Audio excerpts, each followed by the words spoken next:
Igreja do Senhor Jesus, com a sua gloriosa paz, e eu quero, a partir de agora, convidá-los para participar dos nossos cultos aqui na Igreja do Evangelho da Graça, na Rua São João, número 915, Floriano, Piauí.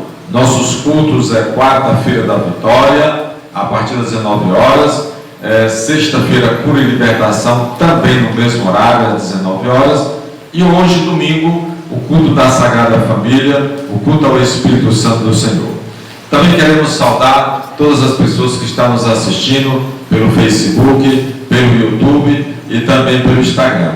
Que Deus possa ajudá-los através desta mensagem. Amém?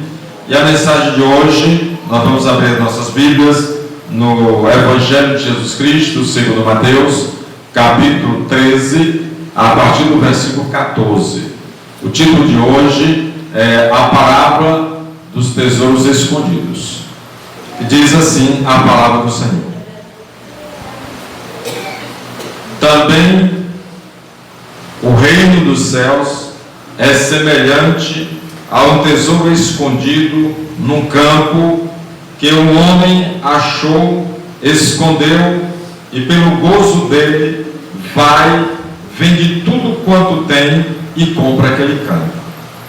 Outro sim, o reino dos céus é semelhante ao homem negociante que busca boas pérolas, e encontrando uma pérola de grande valor, vai, vendeu tudo quanto tinha e a comprou. Amém? Só até aqui. Coloque a sua mão sobre sua Bíblia e vamos orar. Meu Deus e meu Pai, abre a minha mente e o meu coração e planta esta palavra e faça com que ela venha brotar, crescer, frutificar e habitar abundantemente em minha vida. Amém. Podeis sentar.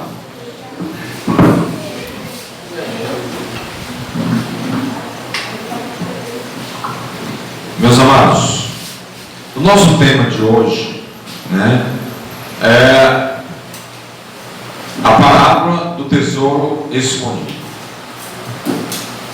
Eu já expliquei que Jesus ele começou a falar de parábolas porque ele começou a ser perseguido pelos escribas e pelos fariseus, pelos príncipes daquela época.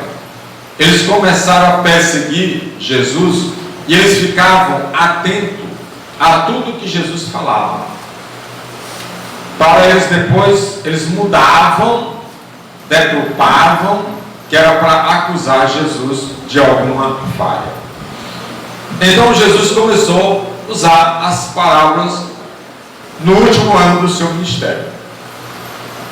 E aí, mas nós sabemos que parábola ele usava figuras do conhecimento do povo, aquilo que o povo conhecia, para trazer através daquele conhecimento uma verdade espiritual.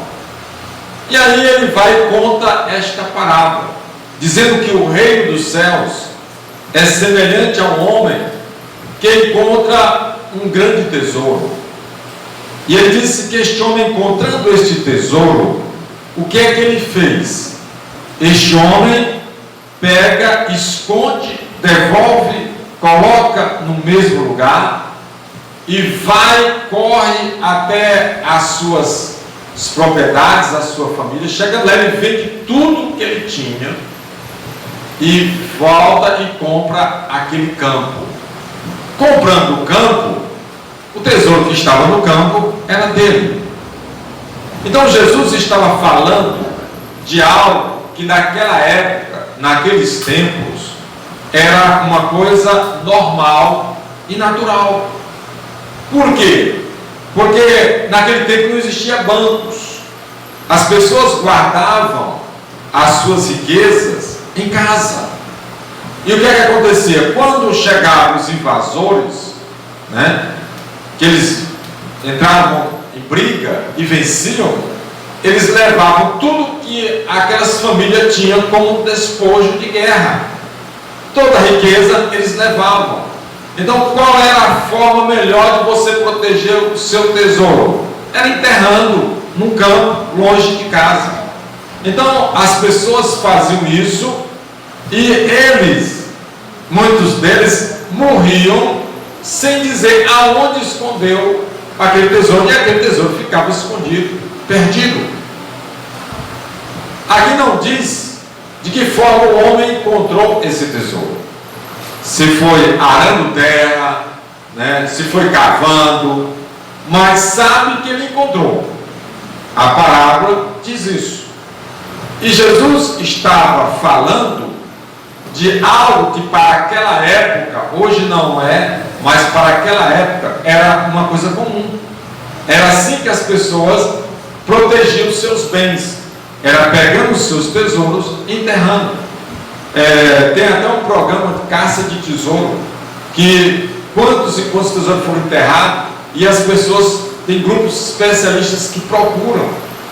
Hoje, não, isso não é mais comum esta prática, porque existem os bancos, e as pessoas preferem guardar a sua riqueza no banco, que está mais seguro. E acontece que Jesus diz que este homem, ele pega e vai e vende tudo que ele tinha para comprar aquele campo. Nós acreditamos que as pessoas devem ter dito: este homem é doido, este homem é um louco. Como é que vai vender tudo que tem para comprar aquele campo que não tem nada? Só que aquele homem sabia do valor do tesouro que havia naquele campo. Ninguém sabia. Então, acredito que a sua própria família deve ter dito: é um perturbado, é um louco. Como é que ele vai vender tudo que tem para comprar aquele campo que não tem nada? Um simples campo. E ele vai vender tudo o que possui. Então, é um perturbado, está doido. Qualquer pessoa diria isso. Só que ele não revelou o que havia no campo, mas ele sabia que naquele campo havia um tesouro de grande valor. Então ele pega, vende tudo o que ele tinha e compra aquele campo. Depois ele diz: o reino dos céus é semelhante a um comerciante que sai em busca de uma pérola preciosa, e aí ele encontra essa pérola, uma pérola de grande valor. Corre também, vende tudo o que ele tem e vai e compra aquela pérola. Naquela época, a pérola era comparada ao diamante na época de Jesus. A pérola era coisa raríssima, muito cara. Se comparava mais do que hoje o diamante, que é mais caro do que o ouro. E diz que aquele comerciante, ele vende os seus bens e corre e compra aquela pérola. Vendeu tudo que ele tinha para comprar aquela pérola. Por que ele fez isso? Porque aquela pérola tinha um grande valor. Muito bem. Diante disso, gente, agora a gente começa a se perguntar: o que é que Jesus estava querendo falar para a gente? O que é que Jesus estava tentando dizer para a gente, comparando o céu com esses dois homens? O que é que Jesus queria dizer? Será que ele está dizendo que o reino dos céus é comprado? Porque aqui fala de compra. Então alguém pode entender que seria comprado, que aqui fala que esses homens venderam tudo para comprar aquele tesouro. Então, se o reino dos céus é semelhante a essas duas parábolas, então será que Jesus está dizendo que o reino de Deus é comprado? Não, isso não pode. Por quê? Porque a Bíblia, ela não pode se contradizer. Lá em Efésios, capítulo 2, versículo 8, diz assim: porque pela graça sois salvos, por meio da fé, ou através da fé. Isso não vem de vós, ou seja, não vem de mim, não vem de você. É dom de Deus. Diga glória a Deus. Aleluia.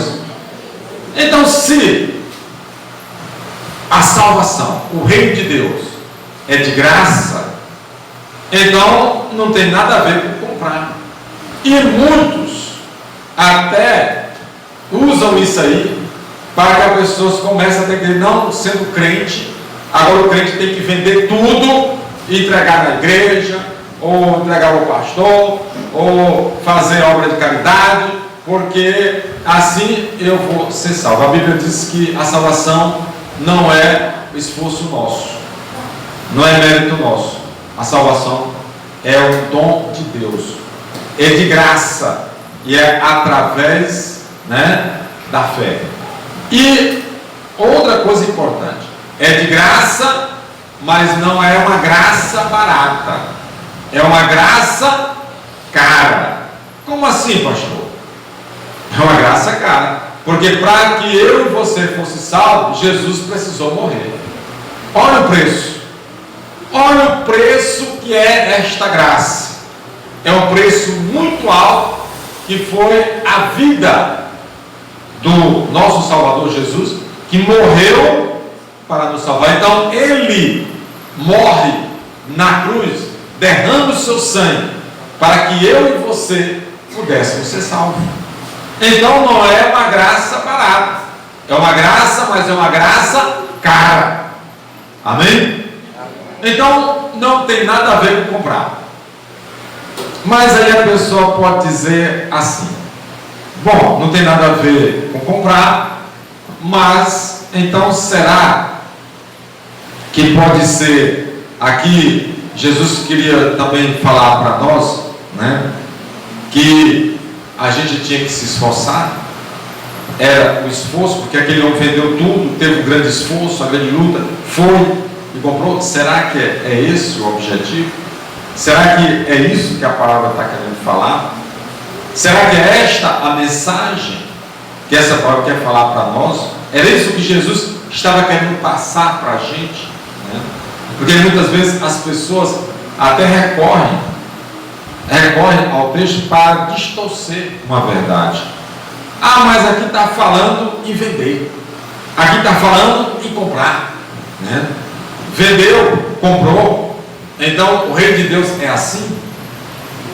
Ou então o que é que Jesus queria falar para mim e para você?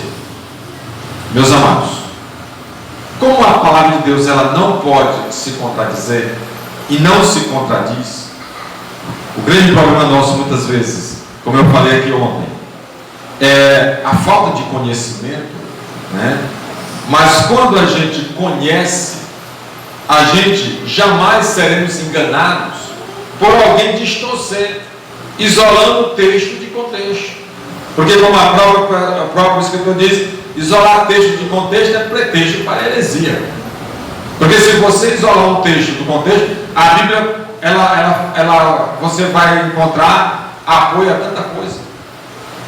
Depende de você não olha no contexto que está inserido aquele texto. Muito bem. Então o que é que Jesus, pastor, estava querendo falar para a gente com esta palavra? O que é mesmo que ele estava querendo passar? Primeiro ponto que nós precisamos entender, é que a salvação, como eu já falei, ela é de graça, mas não é uma graça barata, é uma graça cara. Mas nós observamos que aquele homem, quando ele vendeu tudo para comprar aquela área, foi por causa não da área, ele comprou por causa do tesouro que estava naquela área. Amém? Ele não comprou a área, ele não comprou por causa do terreno, ele comprou porque ele queria, não era o terreno, ele queria era o tesouro que estava enterrado e que era de grande valor. Amém? O que é que nós entendemos por isso? É que quando o reino dos céus, quando alguém ele encontra, ele vai a Deus, ele é salvo, essa pessoa ela é tocada, ela recebe a salvação, ela passa a entender o valor que é o reino de Deus. Ela passa a valorizar as coisas de Deus. Quer ver aqui dois homens que fizeram isso? Comparando com esses dois homens aqui, veja aqui o caso de Moisés. Moisés, ele foi preparado para ser o que? Faraó do Egito. Ele foi instruído em todas as ciências do Egito para ser faraó. O faraó não era só um rei. O faraó, ele era visto como rei, governo e como Deus. Ele foi preparado. Durante 40 anos ele estudou todas as ciências do Egito. E aí, o que aconteceu? Quando ele tem um encontro com Deus lá, aquela sarça, aquele fogo na sarça, que Deus fala com ele, o que acontece? Moisés larga tudo, larga todo o poder. O Egito era a nação de primeiro mundo, estava no topo, era a mais rica daquela época. Moisés renunciou ao luxo, Moisés renunciou ao cargo, Moisés renunciou a todos os prestígios que ele poderia ter como rei, como faraó do Egito. Moisés renunciou tudo e a todos para viver aonde? No deserto. Diga glória a Deus. Por quê? Por que alguém faz isso? Porque Moisés descobriu que o tesouro da salvação era mais importante do que qualquer coisa nesta terra. Aleluia. Moisés abriu mão de toda luxúria, de tudo que ele tinha o mundo aos seus pés, e ele abriu mão de tudo isso porque ele descobriu o reino de Deus. Então é exatamente isso que Jesus está dizendo. Quando nós descobrimos o reino de Deus, nós abrimos mão de tudo, né? Abrimos mão de cargo, abrimos mão da luxúria, abrimos mão de tudo em prol desse reino. Quer ver outro homem? Quer ver outro homem? Paulo. Quem era Paulo? Paulo era um fariseu. Paulo, ele foi um doutor da lei. Ele estudou, foi discípulo de Gamaliel. Paulo foi instruído, né, na ciência da sua época. Ele era doutor, doutor da lei naquela época, ele tinha que saber o Pentateuco decorado, na ponta da língua. Só era considerado doutor da lei a pessoa que sabia os 5 livros da Bíblia, que é o Pentateuco, que é Gênesis, Êxodo, Levítico, Números, Deuteronômio. Esses 5 livros a pessoa tinha que saber memorizado, decorado. E aí é que ele recebeu o título de doutor da lei. Então Paulo era um doutor da lei. O que é esse doutor da lei? Doutor da lei, ele era um título que era dado a essa pessoa, e ele era preparado para viver de acordo com os costumes da lei. Ele foi para viver sobre a lei. Está vendo aí? Está vendo? Paulo foi preparado para viver sobre a lei. E ele, quando iniciou a sua caminhada, foi fazendo o quê? Foi perseguindo a igreja de Jesus. Por quê? Porque ele pensava que aquelas pessoas que diziam que Jesus era o Salvador, para ele, Paulo, isso era loucura. Por quê? Porque ele tinha ensinado outra coisa. Então ele começou a perseguir a igreja, mandando prender, açoitar e até matar aqueles que seguiam a Cristo. E aí ele vai para Damasco fazer o quê? Prender aqueles que seguiam a Jesus. Foi com um grupo de soldados, mas na estrada o que aconteceu? Diz que uma grande luz, ele viu e ele caiu. Preste atenção nisso, gente. Ele cai do cavalo. Ele cai. E só ele ouviu a voz. Ninguém que estava com ele ouviu. E aí a voz dizia: Paulo, Paulo, por que me persegues? E aí ele vai e diz: quem és tu, Senhor? Senhor, já chamou com a voz assim, só podia ser o Senhor. E aí ele diz: eu sou Jesus a quem tu persegues. E ali diz que Paulo não enxerga mais. Levantam ele no chão.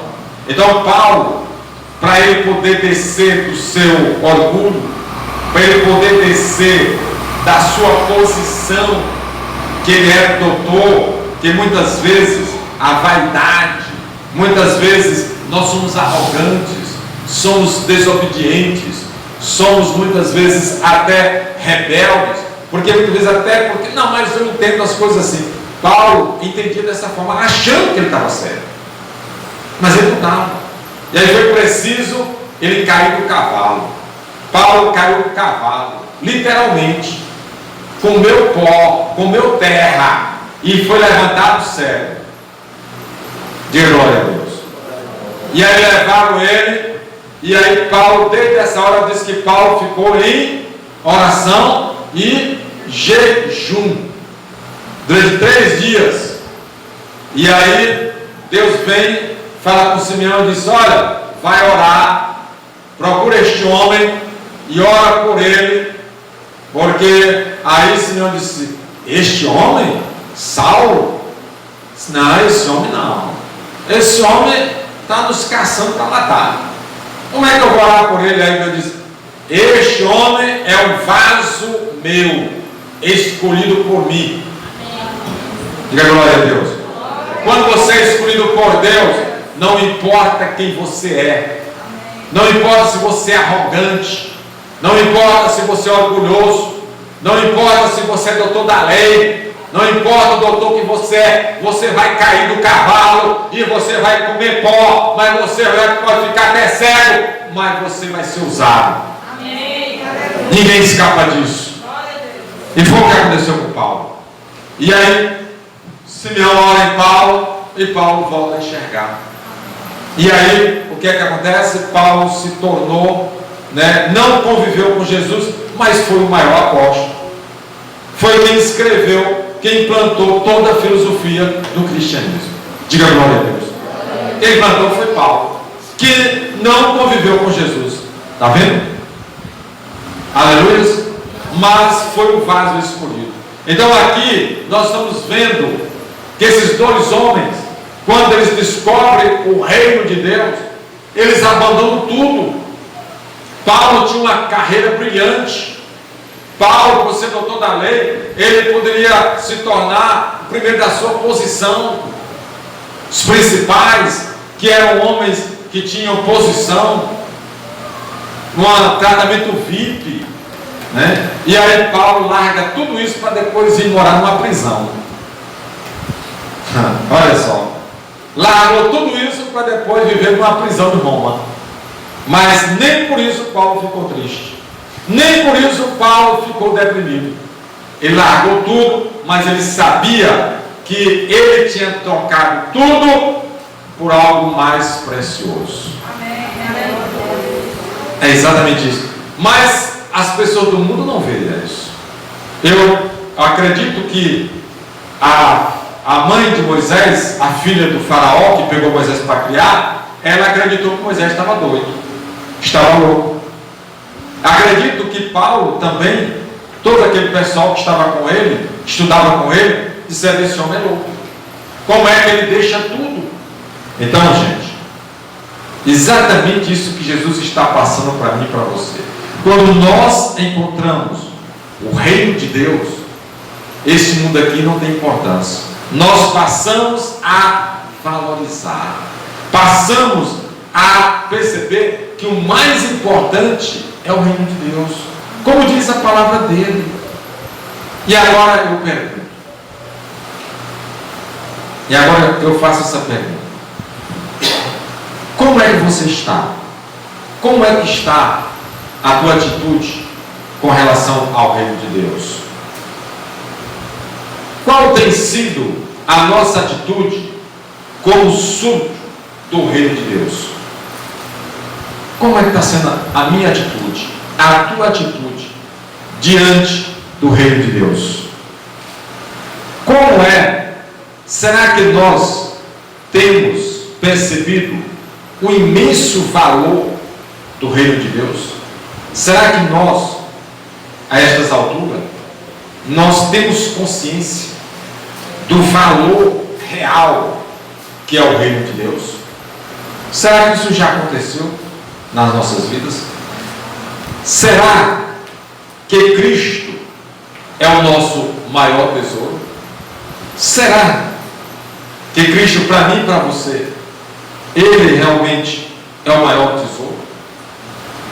Ou será que ainda é as nossas tribulações, a nossa labuta, a nossa casa, os nossos problemas, a nossa família?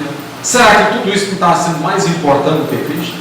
Porque se o reino de Deus chegou na minha vida e na tua vida, Cristo precisa ser prioridade. Nós precisamos entender e colocar na nossa mente que Cristo é o nosso maior tesouro. Que o nosso maior tesouro não é dinheiro, não é posição social, não é bom emprego. Nosso maior tesouro não é os cuidados desta vida, bens materiais. Aquele que encontrou o reino de Deus, o maior tesouro deve ser Cristo. Aí eu pergunto, será que Cristo, Ele é o nosso maior tesouro? Pense aí, responda para você mesmo. Deus, Ele é primeiro lugar na nossa vida, na minha vida e na tua vida? Será que Deus realmente, Ele é o primeiro lugar? Como diz lá em Mateus, no capítulo 6, versículo 33, buscai o reino de Deus em primeiro lugar, né? Deus e o seu reino e a sua justiça, e todas as coisas vos serão acrescentadas. Aqui está o grande problema, porque muitas vezes nós não acreditamos. Nós buscamos primeiro as coisas do mundo, trabalho, os afazeres, e colocamos as coisas de Deus em segundo plano. Mas a palavra de Deus diz que em primeiro lugar tem que ser o reino dele e a justiça dele, e que não vai me faltar nada a partir da hora que eu faço isso. E isso é uma verdade. Amém? Tem uma pessoa aqui, né? Ela não me contou, mas eu estou sabendo que um dia desse ela estava muito triste, e aí eu falei por telefone para ela: não se preocupe não, que Deus vai agir. Deus vai agir nessa causa. E eu acabei de saber hoje à noite, como eu disse uma vez para ela, fique tranquila, que Deus, você não vai, se você é fiel dizimista, se você está orando nas madrugadas, você vai ser honrado. E eu acabei de saber que confirmou aquilo que eu disse. Digam glória a Deus. Até porque a pessoa tem vergonha de falar, mas ela disse, tem que perder. Tem que perder a vergonha, tem que dizer, pastor, eu quero contar meu testemunho. Não deixe o diabo roubar, né, a tua bênção. Tem muita gente que perde a bênção porque aí eu tenho vergonha de falar. Você vai falar é para que o nome de Deus seja glorificado, para as pessoas saberem que esse é Deus. Amém? Será que os mandamentos, né, e as promessas valem mais para nós do que qualquer coisa que este mundo pode nos oferecer? Será que os mandamentos de Deus, as promessas da Bíblia, né, será que tudo isso vale mais do que qualquer coisa neste mundo? Será que isso é uma verdade para nós? Será que isso realmente é verdade na minha vida e na tua vida? Pense um pouquinho, só reflita um pouquinho. Será que nos apegamos tanto às coisas terrenas que nos esquecemos de colocar o reino de Deus em primeiro lugar na nossa vida? Será que nós estamos tão envolvidos com este mundo que nós esquecemos, né, de colocar o reino de Deus em primeiro lugar? Tem crente que ele está tão preocupado com as coisas deste mundo que ele está dizendo, ó Senhor, não vem agora não, porque eu tenho um negócio para fechar ali, que eu vou ganhar muito dinheiro. Como se ele fosse morar aqui, virar pedra. Tem crente que ele tem tudo, mas agora lançaram um fogão que ele acende só em piscar o olho. Aí a pessoa diz, agora eu quero esse aí. Aí ele pega o outro, vai dizer que ele quer agora o fogão que só piscou o olho e o fogão acende. Eu quero esse fogão. Né? Ele agora tem uma televisão de 50 polegadas, mas lançaram uma televisão que não precisa mais de controle, ela sempre batendo palma. Pois agora eu quero essa aqui que bate palma, porque eu vou ter um esforço mais de colocar. Tem crente que vive para atender uma demanda do mundo. E as pessoas sabem tanto que é assim. Uma certa vez eu era louco para comprar uma televisão de 50 polegadas, e assim que lançaram, e aí eu cheguei no Paraíba na época, custava R$6.000 uma televisão de 50 polegadas. Aí eu falei para o rapaz, disse, eu só vou comprar essa televisão no dia que ela baixar. Aí o vendedor disse, mas quando ela baixar de preço já lançaram outra, maior. Aí eu disse, quem te disse que eu quero uma maior? Essa aqui de 50 me satisfaz. Por que eu quero uma maior? Mas tem muitos crentes que, já lançou maior, então eu quero essa daí. Então, se endivida todo, mas ele quer andar de acordo com este mundo. E aí tem a cara de pau de dizer, não, Deus é prioridade na minha vida. Cuidado. Cuidado, porque Deus pode ser que ele esteja em último lugar na tua vida. Cuidado. Acorda. Abre os teus olhos. Não te engana. Não te enganes. Não seja enganado pelos olhos, que muitas vezes nós somos enganados pelos olhos, pelo ouvido e também pelo tato e pelo cheiro. Né? Eu agora tive Covid, né? Eu estava sentindo tudo cheiro de café. Arroz cheirava café, feijão cheirava café, tudo era café. Onde eu passava era café e eu estava achando ruim, porque só tinha cheiro de café. Graças a Deus que voltou ao normal. Mas para mim só tinha cheiro de café. Aquele café que quando você vai passar ele ali, que vai coar, né? Que ele está forte ali, tem aquele cheiro forte, né? E aí meu amigo estava ruim, porque arroz cheirando café, carne cheirando café, né? É ruim. Então tem gente desse jeito. Preste atenção, tenha cuidado. Meus amados, o que Jesus está querendo dizer com essas palavras é que nós precisamos valorizar o reino de Deus, valorizar a salvação, ver que a salvação está o perdão, está a transformação, está o que mais? As bênçãos espirituais, está o que? A grande renovação, a possibilidade da renovação, o perdão, a vida eterna, a cura, a libertação, tudo isso está dentro da salvação.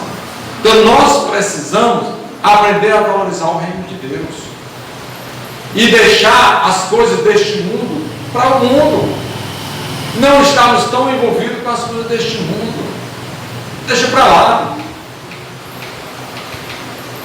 Nós precisamos enxergar algo melhor. Se eu tenho uma vida eterna, se eu sou salvo, então eu tenho que estar feliz, eu tenho que dar glória a Deus, eu tenho que pular, eu tenho que agradecer, porque eu tenho Deus, como eu falei hoje na comunidade.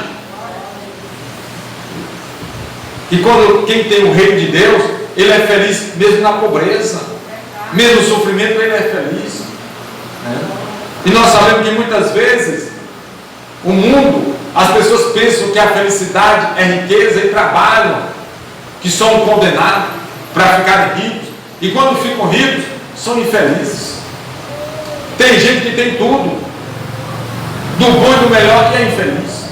E tem outro coitado que não tem um ventilador, como eu vi uma senhora lá no mercado dizer que estava economizando para comprar um ventilador, mas por causa da energia que estava cara, ela não ia mais comprar o ventilador. E ela era feliz, porque crentezinha, crente em Jesus, né? Então, feliz, eu disse, e a senhora dorme sem ventilador, eu disse a noite todinha, meu filho, glória a Deus, glória ao meu Deus. Durmo a noite toda, e já tem outros que tem ar-condicionado, que tem cama confortável, não consegue dormir. E ela sem nada, que eu não sei como é a cama dela, mas acredito que não é dessas confortáveis, sem ventilador, né? E ainda falando, rindo. Disse que ia comprar o ventilador, mas aí suspendeu. Não foi agora não, isso foi no período do calor. Disse que não ia comprar o ventilador porque não ia ter como pagar a energia. Mas ela estava falando isso feliz. E alguém disse, meu Deus, a pessoa tem que comprar um ventilador, mas feliz. Está vendo? Sabe por quê? Porque ela encontrou um tesouro que é muito mais importante do que ventilador: o reino de Deus. Quando nós aprendemos a valorizar o reino de Deus, essas coisas deixam de ter importância.